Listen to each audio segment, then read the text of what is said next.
चले कि महाराष्ट्र का मुख्यमंत्री कौन होगा, इस पर अभी भी सस्पेंस बरकरार है। दिल्ली में गुरुवार रात गृह मंत्री अमित शाह के साथ महायुति के तीनों नेताओं की बैठक भी हुई और इस बैठक के बाद भी महाराष्ट्र के मुख्यमंत्री पद को लेकर कोई ऐलान नहीं हो पाया और अभी तक सरकार गठन को लेकर कोई प्रक्रिया भी आगे नहीं बढ़ी है।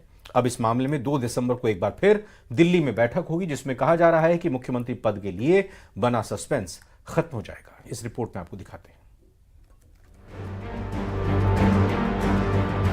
महाराष्ट्र का मुख्यमंत्री कौन होगा, इस पर अभी भी सस्पेंस बरकरार है। दिल्ली में गुरुवार रात गृह मंत्री अमित शाह के साथ महायुति के तीनों नेताओं की बैठक के बाद भी महाराष्ट्र के मुख्यमंत्री पद को लेकर कोई ऐलान नहीं हो पाया है और अभी तक सरकार गठन को लेकर कोई प्रक्रिया भी आगे नहीं बढ़ी है।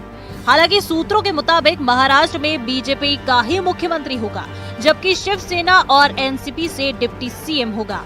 इसके साथ ही सूत्रों ने ये भी दावा किया है कि 2 दिसंबर को दिल्ली में एक बार फिर महायुति के नेताओं की बैठक होगी, जिसमें सरकार गठन पर आगे की चर्चा होगी और शपथ ग्रहण की तारीख फाइनल की जाएगी। सूत्रों के मुताबिक 5 दिसंबर को मुंबई के आजाद मैदान में शपथ ग्रहण समारोह हो सकता है, जिसमें सीएम और 2 डिप्टी सीएम के अलावा 18 मंत्रियों को शपथ दिलाई जाएगी।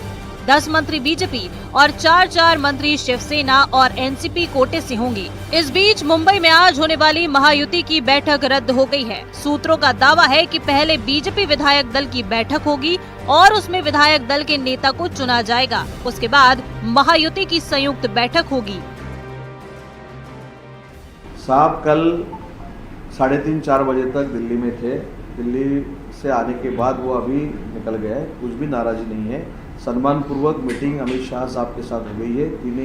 तीन जो नेता है, देवेंद्र जी, अजीत दादा और हमारे नेता एकनाथ शिंदे साहब, वो भी मीटिंग को थे और अच्छी तरह से सम्मान पूर्वक मीटिंग होगी। कोई भी नाराजी एकनाथ शिंदे साहब के तरफ से नहीं है। आपने अपनी बात रखी है और इसके ऊपर हमें ऐसा लगता है 1 या 2 दिन में महायुति के जो एनडीए के जो वरिष्ठ नेता है माननीय अमित शाह साहब या जेपी नड्डा साहब, उनकी तरफ से इसके ऊपर सॉल्यूशन जल्दी ही निकलेगा। उधर महाराष्ट्र विधानसभा चुनाव में मिली करारी शिकस्त के बाद महाविकास अघाड़ी में भी बैठकों का दौर जारी है, तो दूसरी तरफ चुनावी नतीजों से एमवीए में दरार पड़ती दिखाई दे रही है। उद्धव गुट के नेता अंबादास दानवे ने हार का ठीकरा सीधे कांग्रेस पर फोड़ दिया है और कांग्रेस के अति आत्मविश्वास को हार की वजह बताया।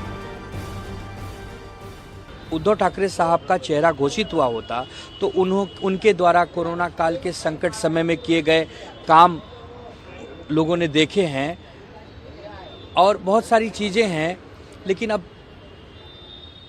कांग्रेस को आत्मचिंतन करना चाहिए कि क्यों वो गलती कर बैठे, क्यों वो नहीं समझ पाए, क्यों वो चेहरा नहीं घोषित कर पाए। महाविनाश अघाड़ी के अंदर सिर्फ और सिर्फ आपसी कलह है। चुनाव के बाद ये गठबंधन टूट चुका है। ये राहुल गांधी की अपरिपक्वता दर्शाता है, जो 80 चुनाव में हार के बाद प्रिसाइसली 88 में वापस से हारे हैं। और महाराष्ट्र विधानसभा चुनाव के बाद भी महाराष्ट्र की राजनीति में थ्रिलर जारी है। महायुति बहुमत हासिल करने के बाद भी अभी तक सरकार का गठन नहीं कर पाई है, तो महाअघाड़ी में चुनाव में करारी हार के बाद दरार पड़ती नजर आ रही है। Bureau report, news 18। Uttar Pradesh के संभल में जामा